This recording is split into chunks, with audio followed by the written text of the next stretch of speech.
नमस्कार, जन उत्तराखंड में आप सभी का स्वागत है। मैं हूं प्रभात। सबसे पहले नजर हेडलाइंस पर। देहरादून नगर निगम परिसर में जून गमर हॉल का लोकार्पण। सीएम पुष्कर सिंह धामी ने किया उद्घाटन। सांस्कृतिक विरासत और आधुनिक सुविधाओं का समन्वय, देहरादून को बताया विकास की मजबूत नींव।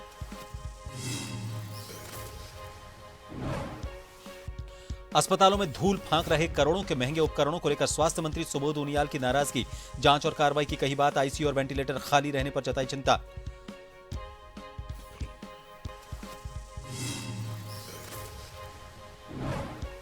हरिद्वार के जमालपुर में सनसनीखेज मामला, युवक ने युवती से मारपीट के बाद खुद को मारी गोली। बहादुराबाद के पास मैदान में मिला शव, पुलिस ने तमंचा, कारतूस और नकदी की बरामद।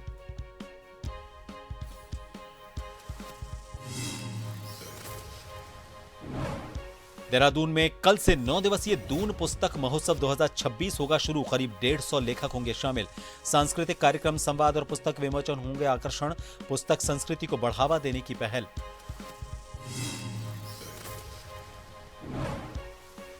और उत्तराखंड के 6 जिलों में शनिवार से बदलेगा मौसम। देहरादून समेत उत्तरकाशी, रुद्रप्रयाग, चमोली, बागेश्वर और पिथौरागढ़ में बारिश के आसार। कहीं गरज, चमक और बिजली गिरने की चेतावनी। ऊंचाई वाले इलाकों में बर्फबारी संभव।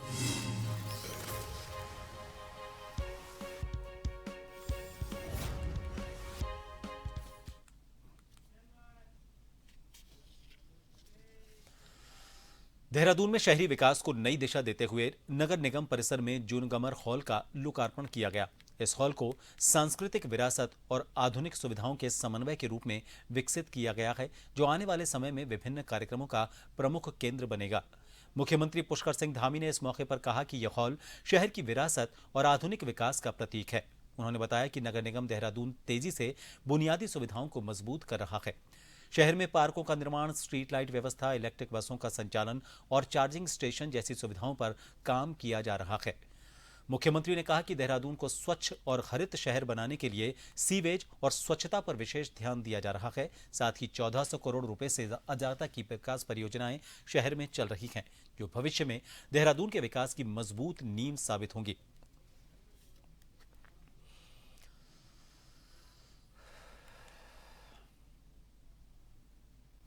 नगर निगम का जो सुंदर हॉल है, ये हमारी विरासत का बहुत बड़ा प्रतीक है। विरासत का भी और भविष्य का भी, विकास का भी और आधुनिकता का भी एक मिश्रण इस हॉल में है।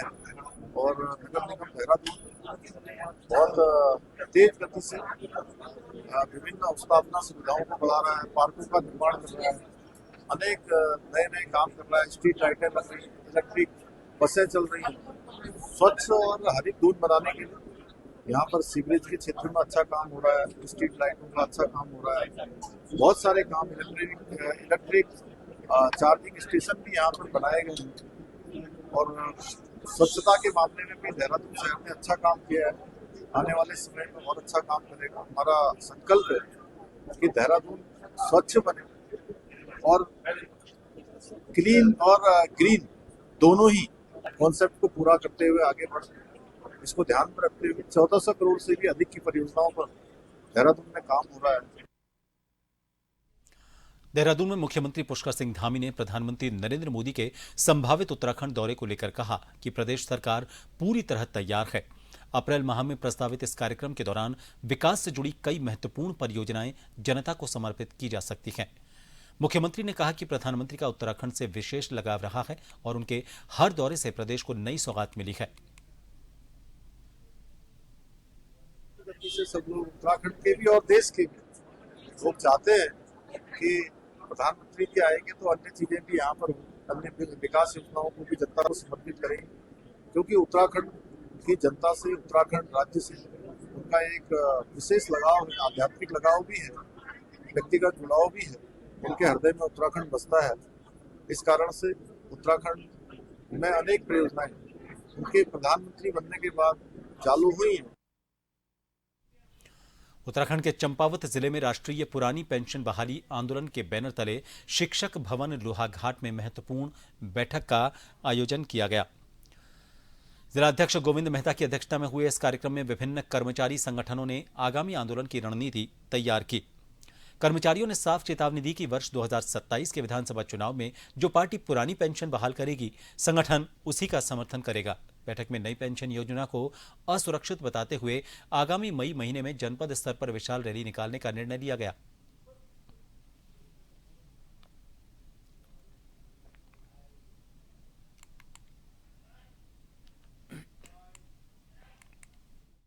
हम 2014 से पुरानी पेंशन की बहाली की मांग को लेकर के लगातार संघर्षरत हैं। जनपद चंपावत के सभी कर्मचारी संगठन एकजुट होकर के अपनी मांग के लिए विभिन्न स्तरों पर अपने प्रदर्शन और इवन राष्ट्रीय स्तर पर दिल्ली में भी अपने प्रदर्शन कर चुके हैं, जिसके परिणामस्वरूप सरकार द्वारा एनपीएस में काफ़ी संशोधन तो किए गए हैं, लेकिन जो कर्मचारी संगठनों की एक मांग है पुरानी पेंशन बहाली की, उस ओर अभी सरकार जो है तो अभी भी जो है तो नहीं जा रही है। उसने एक यूपीएस के नाम पर जो कर्मचारियों के साथ एक छलावा है, जिसमें कर्मचारी के अंशदान का कोई अभी अता पता नहीं है कितना परसेंट अंशदान मिलेगा, लेकिन एक 50% पेंशन देंगे करके कह रही है सरकार। लेकिन उसमें जो अंशदान हमारा 10% कट रहा है और जो सरकार का अंशदान है उसमें से कर्मचारी को कुछ नहीं दे रही है, उसी अंशदान में से कुछ पेंशन बनाने की बात हो रही है। एनएमओपीएस के बैनर तले प्रदेश के सभी संगठन पुरानी पेंशन के लिए आंदोलनरत हैं, जिसके लिए अभी इनके द्वारा हमारे द्वारा रणनीति बनाई गई है और निश्चित तौर पर पुरानी पेंशन हमारा हक है, क्योंकि अपनी पूरी ज़िंदगी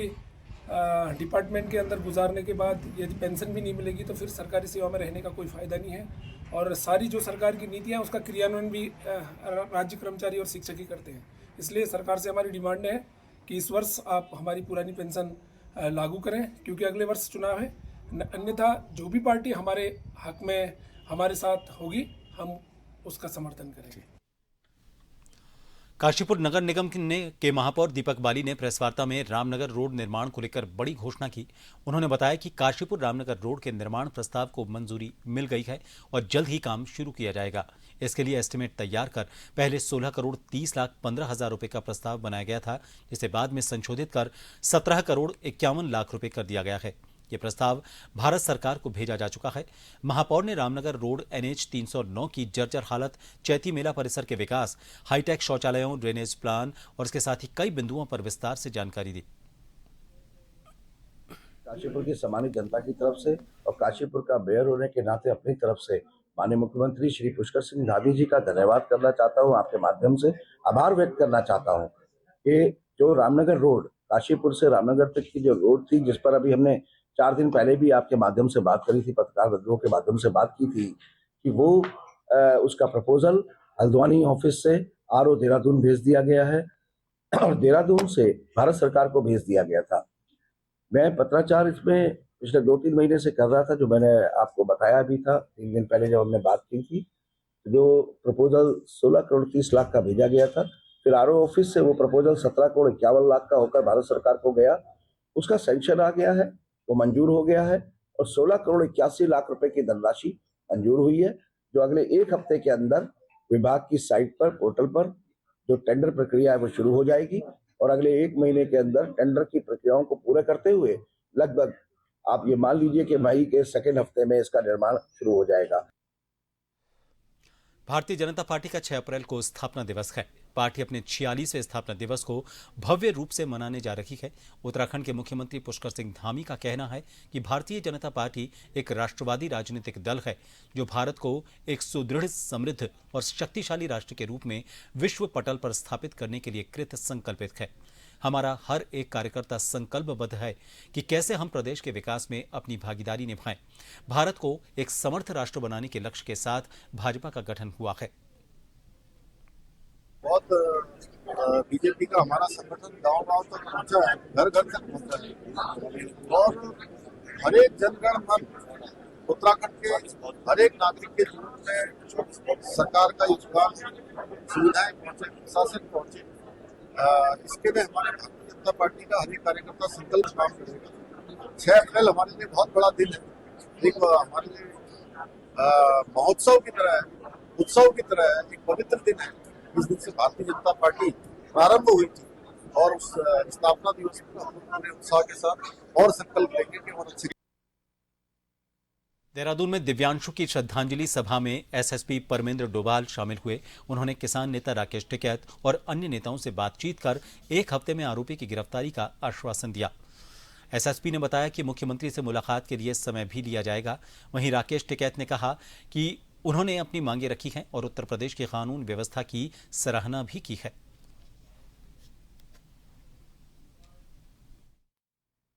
एक श्रद्धांजलि सभा रखी गई थी जिसमें चौधरी साहब भी यहाँ पर आए थे, टिकैत साहब, और इस पर कुछ बातें उनके द्वारा कही गई और जो अभी तक हमारी जो कार्रवाई इसमें चल रही है उसके संबंध में हमने इनसे वार्ता की है। पुलिस अपनी कार्रवाई में बिल्कुल सही तरीके से आगे बढ़ रही है और जो भी अभियुक्त इसमें प्रकाश में आए हैं या जो अभियुक्त इसमें लिखे गए हैं और उनकी जो इनामी राशि है वो बढ़ाई जा रही है। शीघ्र ही इनकी गिरफ्तारी के हमारे जो प्रयास हैं पूर्ण किए जाएंगे। विवेचना बिल्कुल प्रोफेशनलिज्म तरीके से चल रही है। मुझे पूरा यकीन है इसमें हम सही तरीके से कार्रवाई करेंगे। भाई 4 पकड़े गए, दोनों भागते हैं, एक आधे को गोली तो लगी सकती थी। वे यहाँ के ही तो हैं, वे वहाँ काम करते रहे हैं। बदमाश पे जिस पर हो रहे भाई हिस्ट्री सीटर खुल रही है उसकी, बदमाश है तो करना चाहिए ना काम।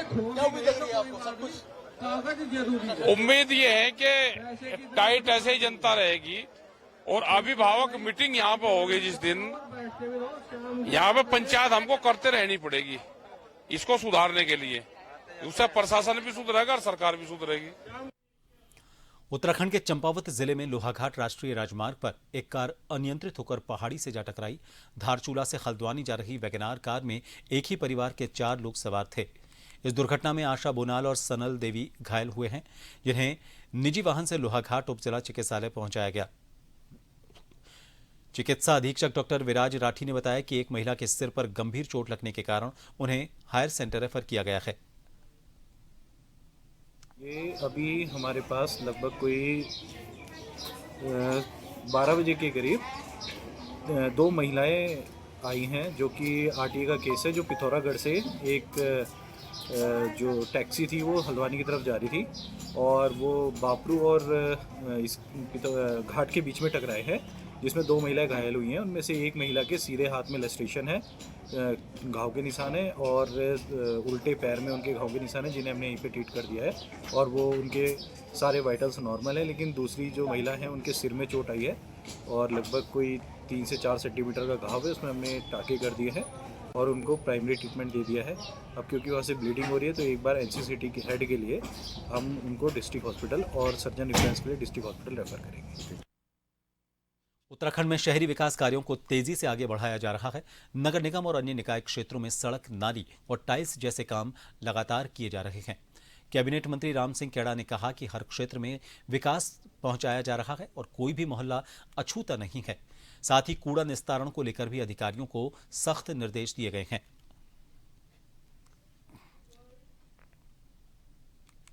कूड़े को हम कैसे निस्तारण कर सकते हैं और शहर को साफ कैसे रख सकते हैं, इस दिशा में हम लोग लगातार प्रयास कर रहे हैं।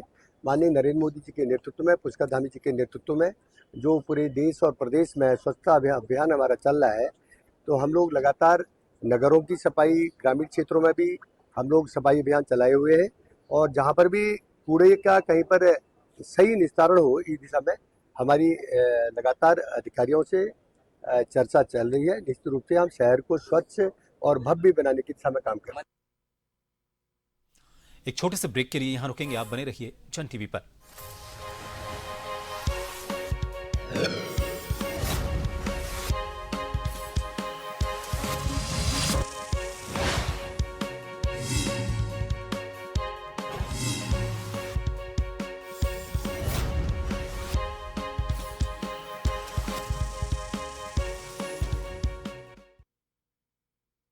के बाद एक बार फिर आप सभी का स्वागत है। उत्तराखंड में अपराध पर नियंत्रण के लिए पुलिस का ऑपरेशन प्रहार अभियान जारी है। मुख्यमंत्री पुष्कर सिंह धामी ने कहा कि अभियान से अपराधियों में खौफ बना हुआ है। गैंगस्टर समेत सभी आरोपितों की तलाश जारी है। उन्होंने साफ किया कि प्रदेश में अपराध किसी भी कीमत पर बर्दाश्त नहीं किया जाएगा। उन्होंने कहा कि देहरादून में पढ़ने वाले छात्रों और आम जनता की सुरक्षा सरकार की प्राथमिकता है। खौफ का वातावरण बनने लगा है और ऑपरेशन प्रहार के चलते ही कई सारे अपराधी पुलिस के शिकंजे में आए, कानून के शिकंजे में आए। इसके तहत एक अभियान, सघन अभियान चलाया जा रहा है। जो भी अपराधी हैं, गैंगस्टर हैं, अन्य जिनके ऊपर आपराधिक धाराएं लगी हुई हैं, उन सब की खोजबीन की जा रही है।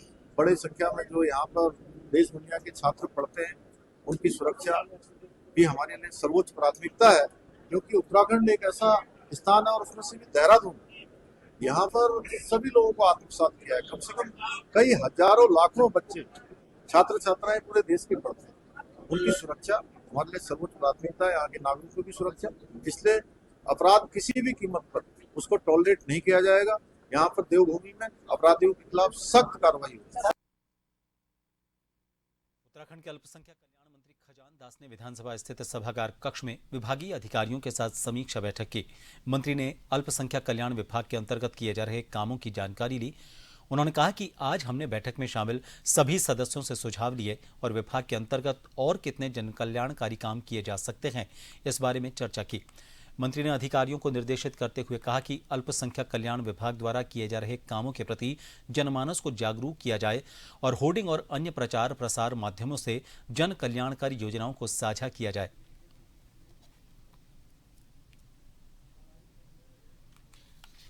संख्यक विभाग की माइनॉरिटी की आज बैठक ली गई है और बैठक में सभी मेंबर्स और सभी अधिकारी यहाँ पर मौजूद रहे और हम कितना काम माइनॉरिटी के लिए कर रहे हैं उसकी पूरी जानकारी हासिल की और साथ साथ आगामी हम अच्छा क्या कर सकते हैं माइनॉरिटी के लिए, इस विषय के लेकर चर्चा की गई है और हमारे जो कार्य प्रगति पर हो है उन कार्यों की भी समीक्षा की गई और अधिकारियों से कहा गया है कि कार्य प्रगति के लिए समय समय पर आप काम भी देखें। साथ साथ अल्पसंख्यक कल्याण योजनाओं को लेकर सरकार सक्रिय हो गई है। योजनाओं का लाभ अंतिम व्यक्ति तक पहुंचाने पर जोर दिया जा रहा है।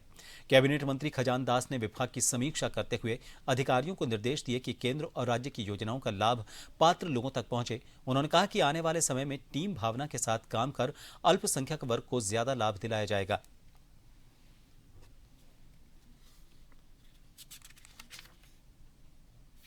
संख्यक विभाग जो मिला है उसमें काफ़ी काम करने की आवश्यकता है, काम हो भी रहे हैं क्योंकि समाज कल्याण के साथ साथ मुझे ये विभाग भी दिया गया है और इसमें मैंने कल ही समीक्षा की और अधिकारियों से जाना कि क्या क्या हमारी योजनाएं हैं जो अल्पसंख्यकों के लिए हम उसको दे रहे हैं। भारत सरकार की योजना हो चाहे हमारे उत्तराखंड सरकार की योजना हो, इसके लिए इस तरह से जो योजना का लाभ अंतिम छोर के व्यक्ति को मिले, जो गरीबी की रेखा से नीचे जीवन यापन कर रहा है उसको इसका लाभ मिले और इसकी तरह से हम लोग बिल्कुल लगातार काम कर रहे हैं और मुझे लगता है कि आने वाले समय में अच्छा काम हम लोग करेंगे।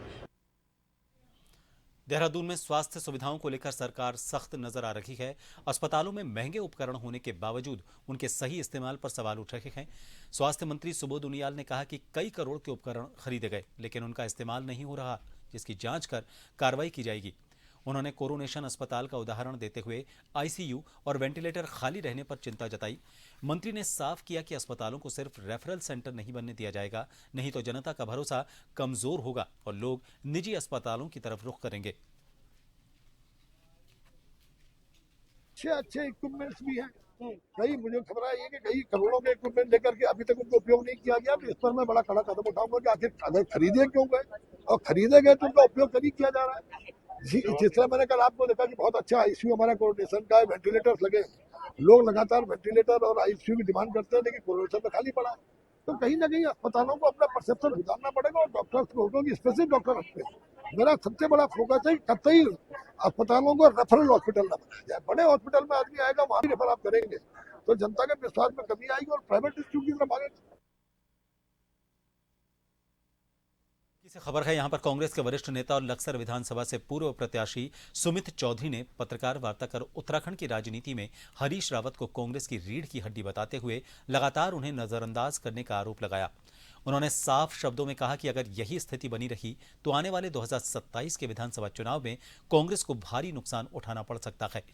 रुड़की में आयोजित प्रेस वार्ता के दौरान कांग्रेस नेता सुमित चौधरी ने पार्टी नेतृत्व पर सीधा निशाना साधते हुए कहा कि हरीश रावत उत्तराखंड की राजनीति का सबसे बड़ा चेहरा है और जनता के दिलों में उनकी खास जगह है। उन्होंने कहा कि जिस तरह से पार्टी में वरिष्ठ नेताओं को दरकिनार किया जा रहा है वो कांग्रेस के लिए नुकसानदायक साबित हो सकता है।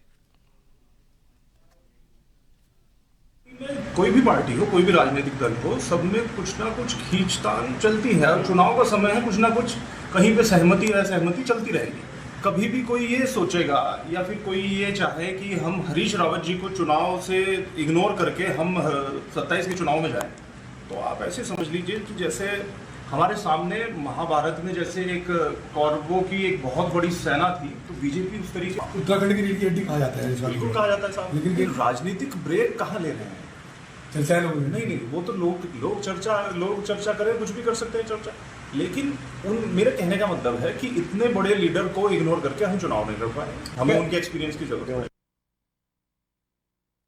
जोशीमठ में 6,500 करोड़ की अनुमानित लागत वाली तपोवन विष्णुगाड जल विद्युत परियोजना का काम पूरी तरह से ठप हो गया है।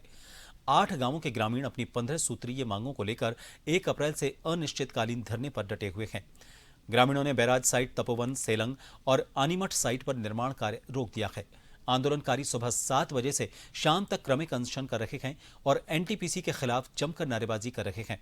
ग्रामीणों का कहना है कि जब तक रोजगार और चारा पाती जैसी मुख्य मांगों को पूरा नहीं किया जाता तब तक ये प्रदर्शन जारी रहेगा। बड़ी बात यह है कि परियोजना बंद होने से एनटीपीसी को रोजाना करोड़ों रुपए का नुकसान हो रहा है, लेकिन अब तक प्रबंधन की ओर से कोई सकारात्मक पहल नहीं की गई।